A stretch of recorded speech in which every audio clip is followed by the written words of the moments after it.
So today we are going to be making a background. This is a very simple background that we're going to be making. It's going to be something with a gradient and a bit of texture, and it's going to be done in fairly short amount of time.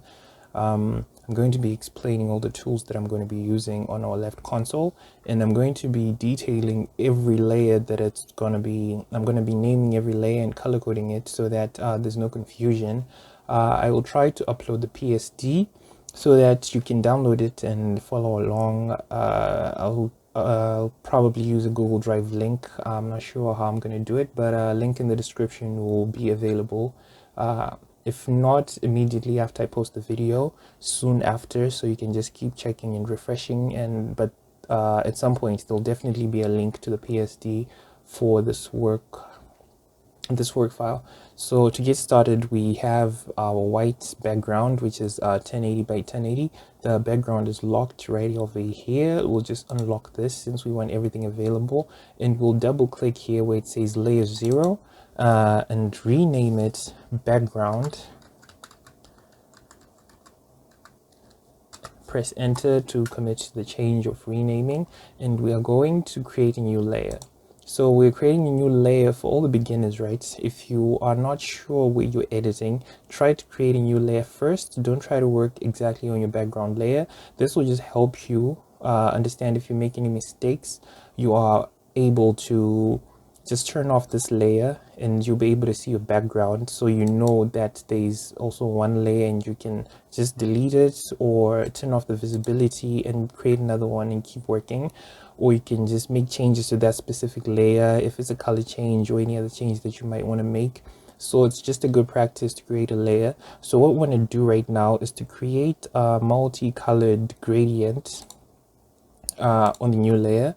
So I'm just going to press shift backspace to create this fill, and then where it says contents, right, keep the opacity at 100. Don't click on preserve transparency. The blend mode is going to be normal, and then you're just going to create 50% gray. Click OK and then click OK. Now the new layer that we created is just a fill layer with the gray color. It's just to add something to it. This isn't the color that we're going to be using. We're going to be using a palette that involves 3 colors, which is going to be purplish color, an orange, and a pink. That's what we're going to be working with. So we're going to right click on the layer 1, go to our blending options, and then let's drag this up a little bit, and then we're going to go to gradient overlay. We're going to click this. So it just added the last gradient that I used, but you can ignore that. And then sometimes, as you can see where the gray is right here, that means that's where it's selected. So the options that you're seeing on your right are actually for the blending options. So you need to click where it says gradient overlay so that the gray highlight comes here specifically, and then you can see on your right the gradient overlay options. This is where we're able to change the color of what's currently there to the ones that we want. Let me take this off. So by default it comes with these two I don't know what to call them, these two icons, right? So one is on the far right and one is on the far left. This is where you click if you want to change the color of the gradient. That's where you select the colors and all that. And if you want more than 2 colors for your gradient, just click at any point. You see when you move your cursor, right, it changes from this color picker icon to this hand icon. If you click on it once, it adds another point where you can add in a different color, and you can add as many of these as you want. As you can see, you can just keep adding colors. To remove these, you can just click on them, keep holding and drag them down, and it's removed. Click, keep holding the click, drag it down, and it's gone. So I'm just going to repeat this for all this. And also Photoshop by default comes with these presets. Now there's so many of them and they're really good. If you're not familiar with making your own gradients, you can just check these tabs out. They have presets for blues, so you can just click on one and it'll give you pre-made gradients. As you can see on our layer, let's just zoom in a bit on this. You can see it has different types of blues and purples and stuff like that, different variations. So these work really well. You don't have to wreck your brain trying to come up with color combinations. You can just use these by default. The default one is perfectly fine. You can go into the purples. They actually have like multicolored gradients as well, like the one you're trying to make. As you can see, this one has a bit of orange, some pink, some purple, and some blue on it. So it all depends on the kind of style that you want to use. So you can just keep scrolling, going through all these different variations. You have reds, you have oranges, you can have gradients like this. These are really pretty, very usable if you follow the other principles of design, like layouts, focal points and stuff like that. You have your greens if you want a really cool fresh design. You have grays for those corporate type of designs where you are doing maybe designs for a bank or a professional organization like a law firm. You have cloud, which is mostly those off-white gradients that people use when they are trying to really highlight a product. So yeah, the list goes on. You have pastels. I don't know how many of you are familiar with the pastel color palette, but it's also there if you're doing digital art. You can use these as little color swatches, and you can color pick using these instead of randomly picking colors. They're a really good guide. And you have your neutrals. These are really good if you're doing digital art. You can use this to color pick skin as a good base. So to get back to our lesson, we have our two icons here. We're going to click on the one on the far left, and we're going to go to where it says color, and we're going to pick an orange, a slightly less saturated variation of orange. For those of you who are curious about the hexadecimal value, this is the number. It's FF9650. That's the one that we're going to use. And then we're going to click OK. And then on the far right, we are going to select slightly bluish purple right about here. And the value of this is 784 FFD. And we're going to click OK. And then we're going to add another point in the middle. And I want this to be slightly pink. So I'm going to move my slider right here. And there we go. The value of this is FD4FB1. So for those of you who want to have an accurate and exact match to the colors that I'm using, just enter these values in your hexadecimal tab, and then you can have the exact colors that I'm using if you like this combination.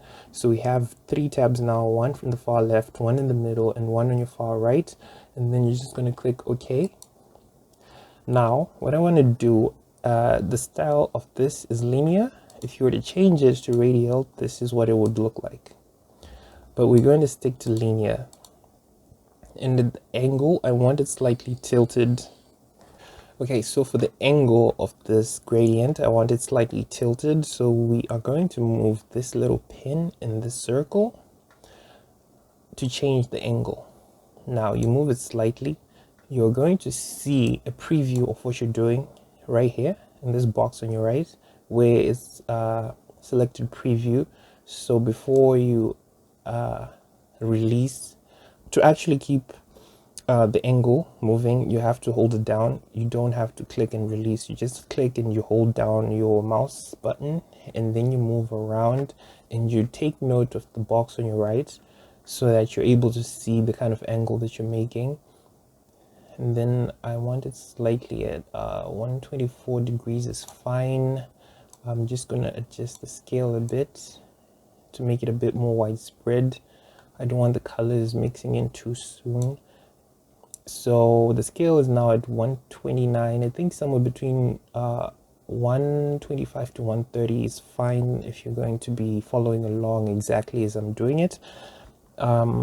Yeah, so here we are with our new gradient, and then we're just going to click OK to commit to the changes. So now we have a new layer. We're going to call this layer gradient. Double click on the title where it says layer 1, and then just write gradient layer and press enter, and there we go. Now we have a gradient layer. Now I'm going to add a couple of more elements to this to make it really pop, to not just have the color, because now that you have your gradient, a lot of people create backgrounds and they're not sure how exactly to use them. So what we're going to do is to select our text icon, and we're going to change the color before we start typing, because I don't like typing in a different color and then changing it after. So we select this top color box here at the top. When you're changing the color to your text, you do not select the color at the bottom here where we change our fill colors. We select the one at the top, and then we change. I'm going to make it a really dark gray. It's not really all the way black, because if we're all the way black, it'll be zeros on our hexadecimal values. So it's going to be a slight gray, and then I'm going to click OK. What I'm going to do is I'm going to click anywhere on the layer, and then I'm going to just keep holding these period button on your keyboard, and then what we want to do is mimic we want to mimic a halftone, but we want to have more control over it. So we're just going to hold down this, and we're going to create a couple of lines, and then I'm just going to place these by selecting this tick right here, and then I'm going to click on the move tool, and then I'm going to hold down Control T to have the transform tool come up, and I'm going to stretch our. Now the benefit of doing this is that instead of drawing each individual circle and having multiple layers for these, I can use it as a text layer and just use these specific period signs, and then I'm going to create a copy for this. I'm just going to Control C, go to the end of the last line that we did, and then I'm going to press enter to go on the next line, and then I'm going to Control V, and I have 2 more lines, and then I'm going to go to the end of that as well. So I'm just going to repeat this process until I get to the bottom of the layer, or until I have as many as I want. Now I think that's enough. What I'm going to do is click Control A.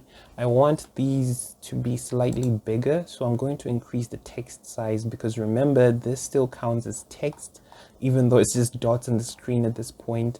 And then I'm going to click on this option to place the changes that I just made. I'm going to use the move tool, which is still selected, and I'm going to place it somewhere in the center, and then I'm going to Control T again, and I'm going to stretch it out now to make it bigger. I wanted to cover the entire space that we have for our background, so I'm just going to pull on the sides, on the corners, like this. Now the good thing about using the text box to create these is you're guaranteed they're going to be even. You're not going to have random little spaces where if you were drawing each individual circle, they weren't going to be in line. So I'm just going to commit to those changes, and now we have a slightly halftone background that we just created to just create a bit of texture to our gradient. And we're going to turn down the fill to 50%, and then we're going to add another layer, but the layer is going to be a shape layer. I'm going to long click on the shape tool and then select my ellipse tool, and then come in and draw a circle. It doesn't have to be perfect. You can hold down shift, you want it to be a perfect circle. Then I'm going to release. I'm trying to get it to be around the size of the square so that it can touch every sides of the square, but if it doesn't, it's still fine for what we want to do. I'm going to change this option because my circle only has an outline stroke, so I'm going to turn it into a fill layer. I'm going to turn it black. and then I'm going to place it in the middle. Make sure that it snaps in the middle of the shape. And now once we have this, I want to use our background layer. I'm going to drag the background layer right here and make a copy of it.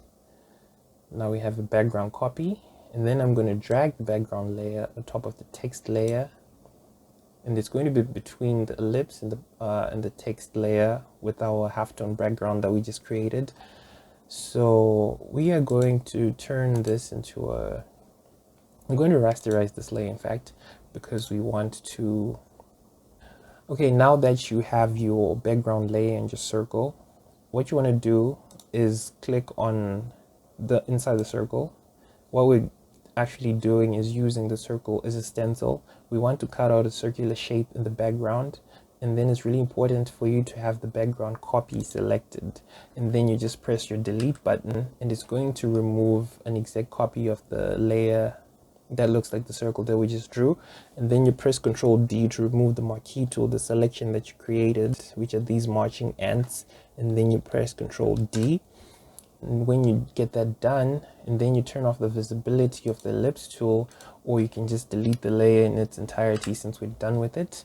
What we want to do, we're creating a vignette, and then we're going to change the color of this background copy. I'm just going to use a bucket fill, and I'm going to drop this, and we are done. And the next step of this is going to be filter. When you go to your filters, blur, Gaussian blur, and then I'm just going to increase the blurriness of this background copy. So now you can see we have somewhat a background with a very interesting focal point right in the middle, because the sides are blurred. So whatever elements we're going to be adding on our background that we just created are going to be placed in the middle, and it's going to be highlighted very brightly. And then we're going to commit to the changes and click OK. I also want to just make a second copy of the text layer to increase the number of dots that we have on the screen. I'm going to Control T the copy, and I'm going to rotate it slightly to create a very interesting pattern. If you move it slightly, it creates a bit of motion blur, but I want to create an interesting pattern on the halftone. I'll just see where I land it, and then I'm going to just leave it there, and then I'm going to commit to this change. I'm going to turn down the opacity as well. Remember though, the visibility, the fill is already at 54% originally, so I'm just going to turn it down a little bit more, and I think this is done. There we go. We now have a background with a bit of halftone, and we have our gradient that we started with. So you can just adjust all these values to your liking. It doesn't have to be exactly like this. You don't have to use two versions or two layers of the halftone background. You can just use one, still fine. I think it still looks good. Or you can use two to create a bit of a pattern. So the option is totally yours. I'm just going to add a bit of text to this just to show you. I'm just going to select this and write in all caps halftone lesson. Control A, and then just change the alignment and make it really big. I'm going to select really bold font. This will do. I'm going to make the text white. Click OK, and then I'm going to Control T to just make it larger and bring it to the center, and then snap it right in the middle. And then I'm going to move the text up, and then I'm going to turn on the halftone as well. So this is what you have left. And then I'm just going to add a bit more text at the bottom and say width gradient. Now with the width gradients part, I'm going to highlight the width gradient, and then I'm going to change the font. You can do that. I don't know how many of you knew you can do that. And then I'm going to decrease the size because I don't want it as a header.